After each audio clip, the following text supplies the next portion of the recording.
Hi everyone, George here, and I'm going to bring to you a video about how to playtest a scenario. And it could be an ASL scenario or it could be any other type of game. Why this video?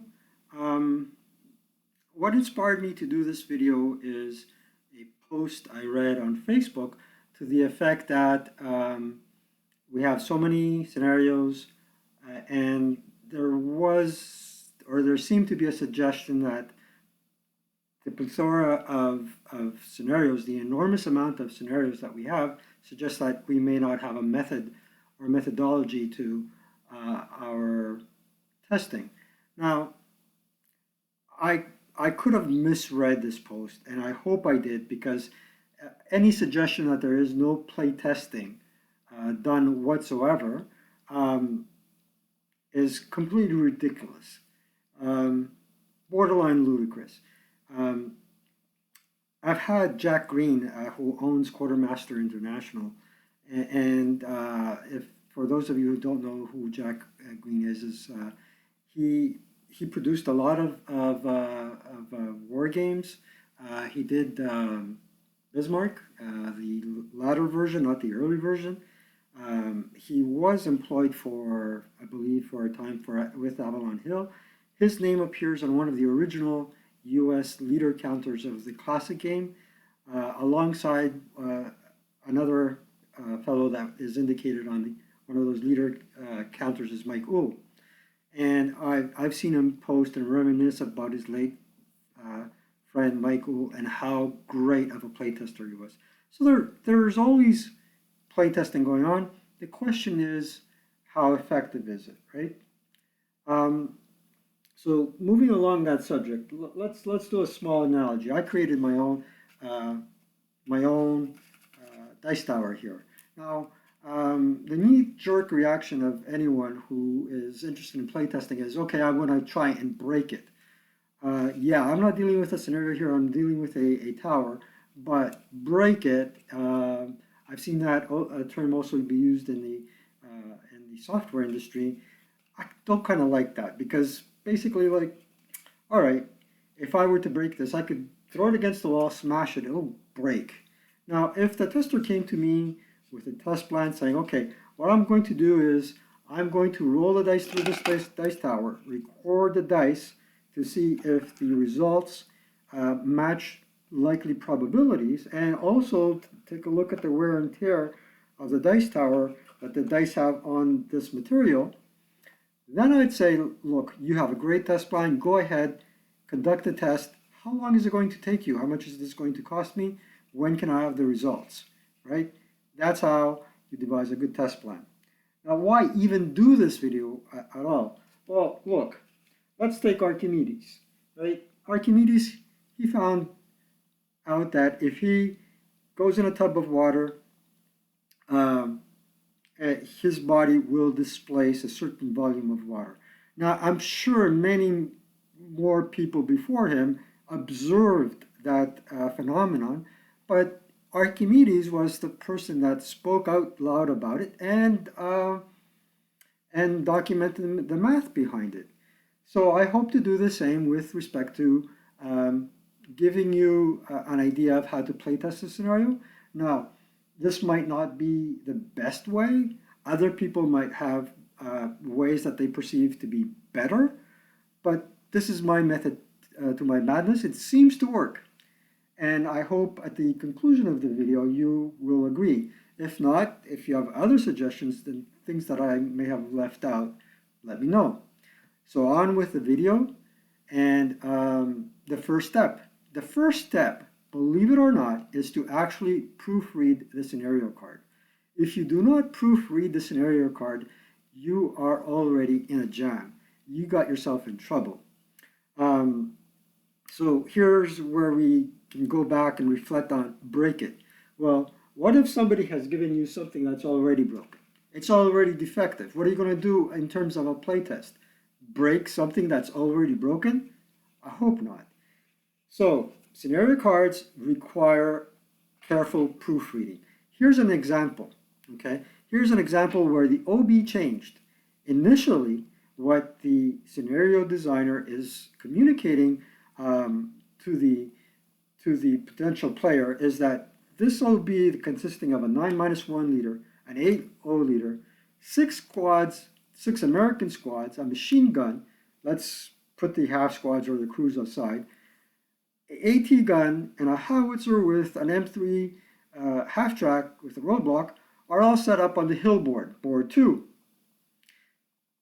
Luckily, I voluntarily said I wanted to test this out, even though he didn't ask for volunteers. I just wanted, out of curiosity, to test this and give some constructive feedback to the author of the scenario card. Great. The first thing I noticed is that OB does not belong on the hill board 2. It was actually intended to be on board 3. The code tester in this scenario questioned me. So he goes back to the author and says, oh yeah, that's a mistake. It should be on board 3. That's a great error, right? You want to catch those errors, typos and spelling mistakes, grammar mistakes. All that needs to be corrected. Nobody wants to have a scenario card that has a bug in it, right? A bug meaning a flagrant error. And hint, right? There was one of my top 5 scenarios that I presented to you, a long-standing item that was not corrected, okay? It's not the end of the world. The game is still enjoyable, but a bug still exists. So after you do that, what is step number 2? Step number 2 is to read the historical context. You're not going to put a Tiger tank in the middle of the battle that took place in Crete. Simply stated, those bugs did not take part in that battle. So it seems rather obvious, but a flagrant mistake like that can happen if you don't have the checks and balances in place. Now, another not so flagrant example was I was doing a scenario with a battle that took place in north central Greece, and the Aussies had boys anti-tank rifles. Now the starter kit scenarios did not have any such weapon in the counter selection, so I used Russian anti-tank guns instead, and I did an SSR, special scenario rule, right? And lo and behold, the reviewer in that case came back to me and said, hey, why are you using Russian AT guns with the New Zealand Commonwealth troops?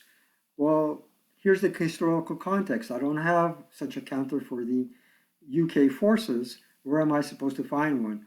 I used a Russian counter and an SSR, which from time to time you see captured weapons in the OB as well. So one side has captured a German weapon, an allied side has captured a German weapon, and you'll see a German weapon in the OB. That happens. Historical context. One sec, a little prop here. Here. So I'm reading this book. I might do a video review of it. Because I'm interested in the Balkan War of 1940-1941, the Greco-Italian War, right? I want to do a scenario on it. I'm going to take the time and read a book or read a Wikipedia article. I don't care what it is, as long as you get an accurate picture of what took place to make sure that your scenario card reflects some historical context. Now you may say, George, it's a game. Nobody cares about the historical context. I just want to play the game. Well, certainly there are some people in that category, but my concern is the historical buff that likes to play this game in order to further his historical knowledge in a fun way. So, read, folks. All right. Review the OB and the geography, right? You don't want to have on your scenario card a unit that is at the wrong place at the wrong time in the wrong location. Now, you don't have to go through a thorough exercise of doing extensive research, like, and reviewing an OB chart like I have here up on the board, but reading an article, let's say, a historical article, knowing what unit was situated where is the minimum you should do. And even as a playtester, you cannot rely on the author having everything done correctly. Part of testing involves quality control. You do your quality control and then you test the scenario. All right? Step number 4.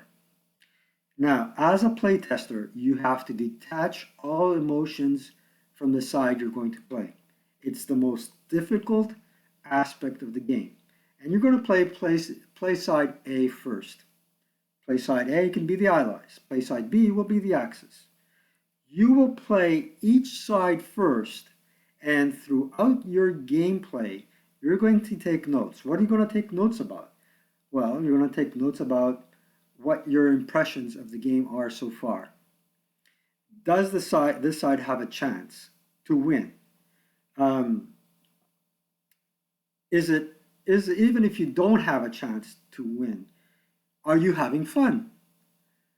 What can you change in the scenario to make it more fair, to make it more usable, to make it more enjoyable, to make it more historical accurate?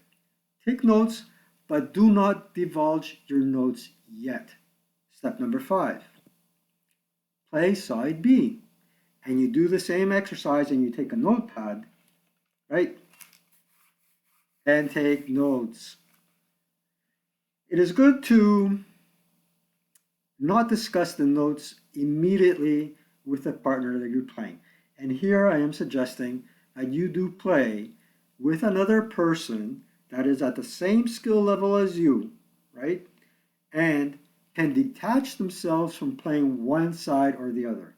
Both players have to play each side before they divulge any information about their impressions about the game, okay? Or any even other quirks that they found, right? You're almost like a jury. A jury is sequestered before they give their judgment to the judge. Great. So, play side A, play side B, take notes. Finally, you played each side at least once. You played in a very objective manner, which is the hardest thing you can do. And now you have a 30-minute session to discuss the pros and cons that you found with your play test partner. Now, if you're playing the game solitaire, have fun talking in the mirror. Maybe, just maybe, the only person that can answer those difficult questions are yourself. But it's hard to do. It's better to do it with a live opponent, either through Vassal or even in live actual person-to-person play. And I think the advantage of playing on cardboard is with cardboard and counters, you actually also can test the amount of time needed to play the scenario. Are people going to enjoy playing a 30-minute scenario, a 2-hour scenario, or maybe a 12-hour scenario? Now, the drawback with Vassal is it's a tremendous time saver. But is it the same experience? That too counts, right? Now, you're going to discuss the pros and cons, and there you're going to get a big enlightenment about how your perception of the game compares to your opponent's perception, right? And you're going to come to a more fair assessment. Right? So this is at this step 7, you will discuss the suggested changes. You may have 2 or 3 changes. I would say vote on the top 5. Don't go overboard with more than that unless the scenario is a complete dud, right? Then try to implement, out of the 5, implement 3. Modify the scenario card as a version 2, keep the original, and modify those changes, and then repeat steps 5 to 7 as needed, right? If you get tired of playing this scenario, stop. There is diminishing margin of returns, and you want to play each side with a fresh start. Okay? So that necessitates an opponent with a good attitude as well. And an opponent that goes ballistic on you ain't going to cut it as a playtester. They need to be a bit cold-hearted, they need to be very objective, and they need to be very disciplined. All right. I wish I could ask you questions and have a live feed, but I haven't gotten to that side of YouTube yet. I hope to do so one day. All right. So let's say you finally came to a conclusion, more or less, that, all right, we've play tested this enough. Keep in mind, do not throw away your notes. Changes in step 7 can be considered to be the balance or the variation of a scenario. So at this stage of the game, you can also come up with your best voted changes or variations and suggest that as a balance. Okay? And then the last step, this is the 10th step process, and it might seem completely obvious to you, but again, people don't think about the obvious. They think about, let's break it. And you got to go beyond breaking it. You got to go beyond that. All right, so the most obvious step is finally conclude. Come to a conclusion. Say, okay, we are happy with the amount of playtesting that we've done. And if you're not sure, ask the author how much time he has before publishing that you can use. Giving feedback to the author and then subsequently getting feedback from the author or from the playtest coordinator is also valuable, right? And he may, in turn, discuss all the other changes that the other testers did in the group and come back to you with, did you think about this? And did you think about that? And how do you feel about this suggestion? And does this seem historically accurate to you? What was the research that you've done? And once you've done that, I think you can come to a safe conclusion that you've play tested the scenario card well. You can move on to your next task. And I'm pretty confident as well that the author of the scenario or the person that's coordinating the playtesting is going to perhaps ultimately publish her name and give you credit for the hard work that you've done. So that's the long and short of it. I hope you enjoyed this video. I hope it was enlightening to you. And I hope that it will be rewarding to you should you decide one day to volunteer your time and playtest. Playtesting, from my perspective, was hard work, okay? It was hard work, but at the same time, I've never done anything for money, and the monetary reward that I got off of it was nothing except enjoyment. And sometimes getting the price of enjoyment can be pretty steep. You know, you want to enjoy a nice filet mignon, it's going to set you back a pretty penny. You want to enjoy a pleasant vacation, that too is not for free. So I got compensated with enjoyment. Playtesting quite a few scenarios, and I would do it again. And I highly recommend the experience to each and every one of you. And I hope you, one more time, I hope you enjoyed this video. And like and subscribe. Take care.